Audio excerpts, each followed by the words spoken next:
Sekarang Xiaomi terus ngegas lagi nih. Versi calon HP sejutaan umat mau rilis nih, namanya itu Redmi Note 14 5G. Akhirnya ikut meluncur juga di pasar China dengan spesifikasi yang menarik.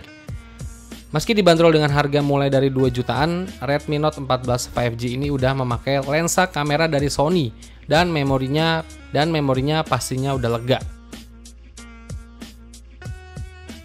Mirip dengan generasi pendahulunya si Redmi Note 13 5G, Redmi Note 14 5G ini masih mempertahankan chipset dari MediaTek. Dan chipset yang dipakai di Redmi Note 14 5G itu adalah MediaTek Dimensity 7025 Ultra dengan fabrikasi yang udah di 6 nanometer. Chipset tersebut dipasangkan dengan opsi RAM 6GB, 8GB, atau 12GB, dan internal memori mulai dari 128GB sampai 256GB. Dari hasil skor AnTuTu benchmarknya aja, HP ini punya hasil skor di angka 460 ribuan. Jadi jelas performanya bisa dikatakan HP mid-range udah terbaik sih ini. Kalau secara desain sih ini masih mengadopsi bentukan flat di setiap sisinya ya, dan punya bumper kamera belakang yang dengan 3 boba zigzag begini. Xiaomi menyediakan 3 varian warna, yaitu warna putih, biru, dan juga hitam.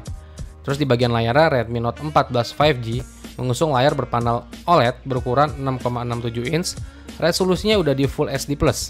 Refresh rate di Redmi Note 14 5G ini udah 120Hz. Terus kecerahan brightness maksimalnya ada di 2100 nits. Dan HP ini udah dilapisi dengan kaca pelindung Corning Gorilla Glass 5. Redmi Note 14 5G ini juga punya peringkat rating IP64, sehingga HP ini tahan terhadap debu dan cipratan air. Terus buat kameranya, Redmi Note 14 5G hadir dengan sensor kamera utama dari Sony LYT 600 yang beresolusi 50 MP dan juga udah didukung dengan dukungan OIS. Sensor utama tersebut ditemani dengan lensa sekunder beresolusi 2 MP serta flash LED di bagian modul kamera berbentuk persegi. Di bagian depannya, Redmi Note 14 5G ini punya kamera selfie punch hole pada bagian depan dengan resolusi di 16 MP.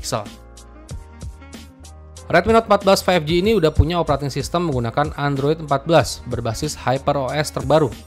Redmi Note 14 5G juga punya baterai dengan kapasitas 5110 mAh yang didukung dengan pengisian daya cepat fast charging 45 Watt. Terus buat fitur-fitur lainnya yang ada di Redmi Note 14 5G ini, kayak dual SIM dengan jaringan 5G, terus masih ada juga remote AR blaster, NFC, fingerprint sensor yang udah tertanam di dalam layar, dan juga dual speaker stereo. Terus buat harga dari Redmi Note 14 5G yang kebetulan udah dirilis duluan buat pasar Tiongkok. Jadi Redmi Note 14 5G dengan varian RAM 6GB, internal memori 128GB itu dibanderol dengan harga 1.119 yuan atau setara 2,6 juta rupiah. Terus varian Redmi Note 14 5G RAM 8GB, internal memori 128GB itu dibanderol di angka 3 juta rupiah. Redmi Note 14 5G RAM 8GB, internal memori 256GB itu dihargain 3,2 juta rupiah. Dan varian yang paling tinggi RAM 12GB, internal memori 256GB itu dibanderol sekitar 3,6 juta rupiah. Menurut gua lagi-lagi harganya ini udah mantep banget sih. Tapi ingat ya, ini baru harga buat negara Tiongkok aja. Kemungkinan setelah masuk pasar Indonesia bakal berubah tuh harganya. Dan buat ketersediaan buat pasar Indonesia sih kemungkinan di tahun depan ya. Karena langganan pasar Indonesia kebagian biasanya di awal tahun sih. Ya udah, kita pantau terus aja, semoga ketika nanti masuk pasar Indonesia jadi nggak ngebadut lagi ya.